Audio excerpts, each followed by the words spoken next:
بسم اللہ الرحمن الرحیم الحمد للہ رب العالمین الصلاۃ والسلام علی اشرف الانبیاء والمرسلین وآلہ الطیبین الطاہرین المعصومین اما بعد قال اللہ تعالیٰ فی قرآن المجید وفرقان الحمید وقوله الحق بسم اللہ الرحمن الرحیم قد افلح من زکاہا۔ دوستو، جیسا کہ آپ کو معلوم ہے کہ یہ ماہ مبارک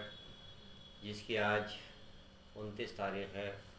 ممکن ہے کہ آج جو ہے وہ چاند ہو جائے، ورنہ کل تو پھر 30 تاریخ کے جو ہے اس کے بعد جو ہے عید کا دن ہے، تو لہٰذا آج ہو یا کل، لیکن ہماری یہ عبادت جو ہے وہ تمام ہونے کو ہے، جسے اس وقت ہم پروردگار عالم کی بارگاہ میں مہمان تھے۔ اللہ نے ہمیں اپنا مہمان بنایا تھا، لہذا ہم اس کے دسترخوان پر موجود تھے، تو لہذا ہم نے اس دسترخوان سے کیا حاصل کیا، کیا حاصل نہیں کیا، یہ ہر انسان ایک مہینے کے اندر سوچ سکتا ہے۔ اب آپ عید میں داخل ہوں گے تو عید کا مفہوم کیا ہے؟ عید سے پہلے پروردگار عالم نے یہ ہمارے تزکیہ نفس کر دیا ہے اور ہماری بدن کو بالکل طیب و طاہر کر دیا ہے۔ یہ دوسری بات ہے کہ انسان خود ہی اپنے بدن کو پاک نہ کرنا چاہے، اپنے جسم کو پاک نہ کرنا چاہے، یا اپنی روح کو جو ہے گندی رکھنا چاہے، ورنہ پروردگار عالم نے ایک مہینے ہمیں اپنے اس ماہ مبارک میں رکھنے کے بعد، اپنے دسترخوان پہ بلانے کے بعد، پروردگار عالم نے ہمارے اندر کو بھی پاک کر دیا ہے، اور اگر انسان نے اس کی معرفت حاصل کی ہے اور جانتا ہے کہ میں نے کیوں روزے رکھے ہیں، تو انسان کا ظاہر اور باطن دونوں پاک ہو جاتے ہیں۔ تو لہذا اس ماہ مبارک کے فوراً بعد جو دن آتا ہے اسے عید کا دن کہا جاتا ہے۔ عید کا دن قریب ہے، اور یہ سال جس میں ہم اپنے اپنے گھروں میں بند ہیں، اور سرکار اور تمام ہی لوگوں کا یہ کہنا ہے کہ انسان جو ہے وہ اپنے گھر میں ہی سکون اور اطمینان سے رہے اور وہیں پر عبادتیں کرے، تو ایسے ماحول میں عید کا منانا اور عید کا وہ کرنا۔ لیکن سوال یہ ہوتا ہے ہم اس سال عید منائیں کیسے؟ سب سے بڑا سوال اس سال یہ ہوتا ہے کہ ہم عید منائیں کیسے، عید کہتے کسے ہیں، عید کے معنی کیا ہیں؟ تو ہمارے یہاں تو بہت سے منچلے انسانوں نے عید کا معنی اور مفہوم یہ سمجھا ہے کہ انسان جو ہے وہ عید کے دن جتنے گناہ کر سکتا ہے وہ کرے، کیونکہ اس دن جو ہے ہم اللہ کے مہینے سے نکلے ہیں، لہذا پاک اور طیب و طاہر ہو کے نکلے ہیں، لہذا اس وقت تو ہمیں بالکل ہمارا وقت سادہ ہے، لہذا ہم جو گناہ چاہیں وہ کریں، تاکہ ہمارے گناہ جو ہے وہ نئے سرے سے لکھ کے جائیں گے۔ لہذا یہ آپ دیکھتے ہیں کہ جو ہمارے نافہم انسان ہیں عید کے معنی یہ لیتے ہیں کھیل کود، مستی مذاق، ادھر ادھر گالی گلوچ اور فلم اور ہال میں جانا، اس طریقے سے مثلا غلط کام کرنا۔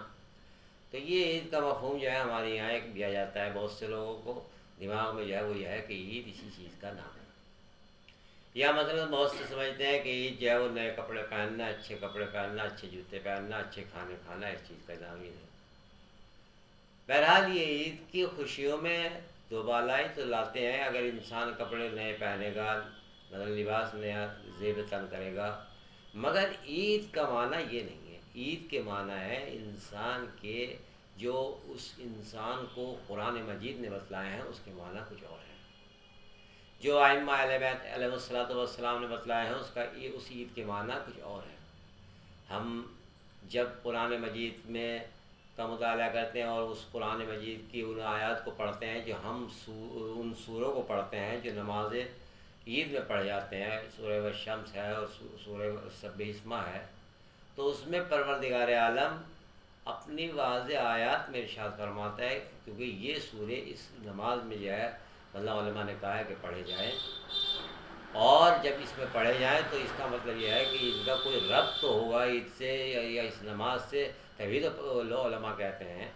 کہ ان سوروں کو پڑھیں۔ تو ہم نے جب ان سوروں کو دیکھا تو ان سوروں میں ہمیں ایک چیز محسوس ہوئی اور ایک چیز کا ہمیں علم ہوا کہ ان سوروں میں کہا جا رہا ہے کہ کامیاب انسان وہ ہے جس نے اپنے نفس کو پاک و پاکیزہ بنا لیا، جس نے اپنے نفس کو طیب و طاہر بنا لیا،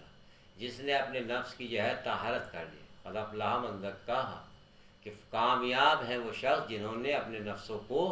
پاک کر لیا۔ تو لہٰذا آپ ذرا سوچئے کہ قرآن مجید جو ہے ہمیں دعوت دیتا ہے کہ کامیابی نئے لباس میں نہیں ہے، نئے جوتوں میں نہیں ہے، کامیابی اچھے کھانوں میں نہیں ہے، بلکہ کامیابی انسان کی جو ہے وہ قائم ہے قد افلح من زکاہا، کہ کامیابی انسان کی اس میں ہے کہ جس نے اپنے نفس کو پاک و پاکیزہ بنا دیا۔ یہ ہے عید کا مہینہ۔ اس کے بعد اور بھی آیات ہیں، لیکن مجھے زیادہ وقت کیونکہ نہیں ہوتا ہے، 10 منٹ کا وقت ہوتا ہے۔ اس کے بعد ہم قنوت پڑھتے ہیں، تو قنوت میں کیا کہتے ہیں؟ پروردگار ہمیں اس اچھائی میں داخل کر، اللہ عال کی بجائے میں جاتا ہے کہ پروردگار مجھے ہر اس اچھائی میں داخل کر جس میں تو نے محمد و آل محمد کو داخل کیا ہے، اور ہر اس برائی سے نکال دے جس سے تو نے محمد و آل محمد کو باہر نکالا ہے۔ تب آپ ذرا سوچئے کہ ہم نماز کی حالت میں جب قنوت پڑھتے ہیں، اور قنوت میں 9 مرتبہ، 5 مرتبہ پہلی رکعت میں اور 4 مرتبہ دوسری رکعت میں جب قنوت پڑھتے ہیں، تو اس میں یہی قنوت پڑھتے ہیں زیادہ تر، اور پڑھنے کے بعد میں یہ کہتے ہیں پروردگار اے میرے مالک، اے میرے اللہ، ہمیں تو ہر اس برائی سے نکال دے جس سے تو نے محمد و آل محمد کو نکالا ہے، اور ہر اس اچھائی میں داخل کر دے جس میں تو نے محمد و آل محمد کو داخل کیا ہے۔ تو ہماری تمنا، ہماری دعا نماز میں یہ ہے کہ ہمیں ہر اس اچھائی میں داخل کر جس میں تو نے محمد و آل محمد کو داخل کیا، اور ہر اس برائی سے نکال دے جس سے تو نے محمد و آل محمد کو نکالا۔ اور یہ 10 دفعہ اقرار کرنے کے بعد، وہ بھی حالت نماز میں، اور وہ بھی حالت نماز میں انسان جو ہے اقرار کرتا ہے، اور انسان جو ہے نماز میں کی حالت میں جو ہے وہ پروردگار عالم کی حمد و ثنا کرنے کے بعد میں اس کی جو ہے عبادت، سب سے عظیم عبادت میں جو ہے اقرار کرتا ہے اور دعا کرتا ہے پروردگار ہر اس اچھائی میں داخل کر جس میں تو نے محمد و آل محمد کو داخل کیا، ہر اس برائی سے نکال جس سے تو نے محمد و آل محمد کو نکالا۔ اور اس کے بعد ابھی نماز پڑھ کے گھر بھی نہیں پلٹا تھا کہ گناہ ملوث ہو گیا، تو اس کا مطلب یہ ہے کہ نماز پڑھ کے نہیں آیا ہے، ورنہ اگر نماز پڑھ کے انسان آتا تو کم سے کم ایک دن تو اثر رہتا۔ لیکن اگر انسان وہاں سے پلٹا اور پلٹنے کے بعد میں خدا نہ کرے شراب کی بوتل اور کھول کے بیٹھ گیا، کسی پہ آنے کے بعد میں ظلم زیادتی شروع کر دی، یعنی انسان تو وہ نماز نہیں ہو سکتی ہے۔ نماز کا مفہوم ہے نماز سمجھ کے پڑھی جائے۔ نماز جو ہے چاہے وہ عید کی نماز ہو یا کوئی اور نماز ہو یا روزانہ کی نمازیں ہوں، نماز صرف اٹھک بیٹھک کرنے کا نام نہیں ہے، بلکہ انسان کی سمجھ کے پڑھنے کا نام ہے۔ لہٰذا ہمیں یہ زیادہ چیز خیال رکھنا چاہیے۔ اس سال عید کا جو ہے بہت بڑا مرحلہ ہے۔ اس سال ہمارے غریب بھائی، محتاج بھائی، فقیر بھائی جو ہیں، اس سال آپ یہ سوچیے کہ نیا لباس پہننا کوئی اتنا بڑا بات نہیں ہے کہ آپ چاہے ہزاروں کا لباس سلوائے اور پہننے کے بعد میں خوش ہو کہ ہم نے لاک ڈاؤن میں بھی اتنا اچھا لباس پہنا۔ نہیں، یہ کوئی بلندی نہیں ہوگی، یہ بلکہ انسان کو چاہیے کہ سادہ طریقے سے جو ہے اس سال عید منائے جائے۔ ہماری نماز جمعہ نہیں ہے، ہماری جماعت نہیں ہے، ہمارا اور کچھ نہیں ہے، تو عید کپڑے پہننے کا نام تھوڑا ہی ہے کہ انسان جو ہے اچھا لباس پہنے، اور پھر آپ تو کہیں ملنے بھی نہیں جائیں گے، اس سال ہمیں کہیں ملنے بھی نہیں جانا، تو لہٰذا سادگی سے عید منائیں، بلکہ اس طریقے سے عید منائیں جس طرح محمد و آل محمد نے عید منائی ہے۔ لہٰذا اگر ہم اس طریقے سے عید منائیں گے تو واقعی ہمارا بہت اچھا ہوگا۔ ہاں یہ ہے کہ انسان جو ہے صاف نظیف لباس پہنے، اچھا لباس پہنے۔ لہٰذا اس سال جو ہے ہم ان چیزوں سے گریز کرنا چاہیے جو ہم ہر سال کرتے تھے،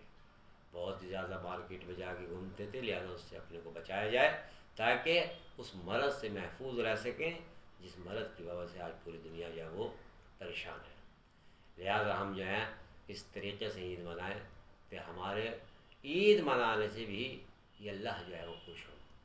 اب رہی بات یہ کہ ہم نماز کس طرح پڑھیں، کیونکہ ہر سال تو جماعت سے نماز پڑھتے تھے، اس سال نماز کس طرح پڑھے؟ تو نماز کوئی آفت نہیں ہے، نماز کوئی مصیبت نہیں ہے، نماز کوئی ایسی چیز نہیں ہے کہ انسان نہیں پڑھ سکتا۔ ہر سال جو ہے آپ جماعت سے پڑھتے تھے، بڑی نماز پڑھتے تھے، اس میں جو ہے سورے دوسرے پڑھ جاتے، تو ضروری نہیں ہے کہ آپ وہ سورے پڑھیں۔ ہر انسان صبح کی طرح نماز پڑھ سکتا ہے، الحمد پڑھے، نیت کرے کہ نماز عید پڑھتا ہوں مثلاً قربتاً اللہ، اور کرنے کے بعد میں کیا ہے، اس کے بعد یہ کرے کہ مثلاً الحمد پڑھے، اور الحمد کے بعد میں کوئی بھی سورہ جو یاد ہے، الحمد کے بعد انا اعطینا، انا انزلنا، قل هو اللہ، قل اعوذ برب الناس، جو بھی یاد ہے، اور اس کے بعد جو ہے وہ 5 قنوت پہلی رکعت میں۔ اب قنوت میں کیا پڑھے؟ کیا وہی پڑھے اللہم علی الکبریاء والجود والجبروت والعفو؟ نہ، جو بھی قنوت آپ پڑھنا چاہیں جو قنوت آپ کو یاد ہو، جو قنوت آپ روز پڑھتے ہیں، اگر کچھ بھی یاد نہیں ہے ہر قنوت میں آپ جو ہے صلوات پڑھیں اور بس. اس کے بعد جو ہے پہلی اس میں مثلا 2 قنوت 5 قنوت اور دوسری میں 4 قنوت، ان کو پڑھنے کے بعد میں تشہد و سلام. تو اس میں کوئی مشکل نہیں ہے، آپ اپنے گھر پہ بھی آرام سے نماز پڑھ سکتے ہیں. لہٰذا آپ یہ مت سوچیے، اللہ جو ہے وہ دل و کا حال بہتر جانتا ہے. ہمارا جو ہے اس سال واقعاً بہت ہی وہ ہوا کہ ہم جو ہے اس پروردگار کے اس طریقے سے عبادتیں نہیں کر سکے، ہم جماعتوں میں نہیں جا سکے، اس کے گھر میں جا کے عبادت نہیں کر سکے. اس کا مطلب نہیں ہے کہ ہماری جماعتیں ہماری عبادتیں قبول نہیں ہیں. نہیں، پروردگار عالم جانتا ہے کہ